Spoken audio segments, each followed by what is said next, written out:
It all started with an innocent message from my longtime friend Rachel. We'd known each other since college, and despite moving to different cities and living our own lives, we kept in touch through calls, messages, and occasional visits. She had always been the bubbly one, the one who could light up a room with just a smile.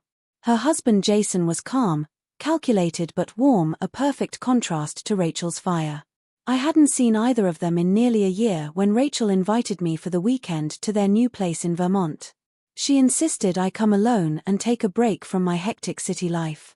"It's peaceful, relaxing, you'll love it," she'd said. I hesitated at first, being caught up in deadlines, but something in her voice made me say yes. Their home was nestled near a wooded area with large windows, soft natural light, and cozy wooden textures that gave off a calm lodge-like vibe. Rachel greeted me with a tight hug, pulling me into her arms like she'd been waiting all year just to see me. Jason stood behind her, smiling softly as he extended a hand. "Glad you made it, Clara," he said, giving me a firm shake. Rachel's been counting down the days. Dinner that night was filled with laughter. Rachel recounted our old college antics while Jason chimed in with a few stories of his own. The three of us flowed together with an ease I hadn't felt in a long time. I felt safe there, like I'd stumbled into a moment that wasn't part of my regular life but something better. After we cleaned up, Rachel poured us each a glass of wine and motioned toward the living room. Jason stayed behind in the kitchen, humming a tune while drying the dishes. Rachel lowered her voice, her face suddenly serious. "Can I ask you something, Clara?" I nodded, sensing a shift. "You know I trust you, right? Of course," I replied. She hesitated, biting her bottom lip before leaning in. "Jason and I have been thinking about something different. And I told him, if there's anyone we could trust with it, it's you." Now my heart was beating a little faster. "What is it?" She reached into a small drawer under the coffee table and pulled out a sleek black notebook. She handed it to me. "It's a business proposal." I blinked, flipping through the first few pages. It was a handwritten plan, detailed, thoughtful, and clearly well-researched. The idea was simple but brilliant. Rachel and Jason wanted to start a lifestyle YouTube channel focused on couples, mental wellness, and mindful living. But here was the twist: they wanted a third voice, a narrator and creative director, me. I looked up. "You want me to be part of this?" Rachel beamed. "Yes, not just part of it. We want you to be the heart of it. You've got the voice, the storytelling, and you're real, Clara. People would connect with you." Jason joined us just then, drying his hands.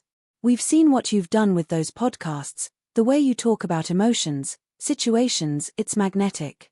But we also know you're stuck at that corporate job, grinding away with no passion. This could be your reset." I sat in stunned silence, not because I didn't believe in the idea but because I hadn't seen it coming at all. When Rachel said she had an offer, I thought it would be something like house-sitting or helping plan a party, not this. Jason continued, "We've already started saving, we have the space, the setup. What we need is someone who can shape the stories and bring them to life, someone like you." I stayed up all night thinking about it.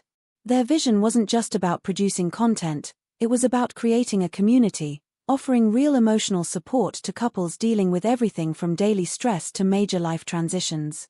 They weren't trying to be influencers, they wanted to be a lifeline. The more I thought about it, the more the pieces clicked. It felt like something I was meant to do. The next morning, I gave them my answer. "I'm in," I said over breakfast. Rachel screamed, dropping her fork and rushing over to hug me. Jason laughed and toasted me with his coffee. We got started that day. They had already converted the guest room into a small content studio. Rachel showed me the lighting, the cameras, and the editing software, while Jason gave me a breakdown of the budgeting and branding. It was surreal. I hadn't felt so energized in months. Over the next few weeks, I moved out of my apartment, left my job, and moved in with Rachel and Jason temporarily. We brainstormed content, recorded trial episodes, and worked late into the night, fine-tuning the tone of our channel. We named it Within Us, a name that hinted at inner strength, vulnerability, and the beauty of relationships.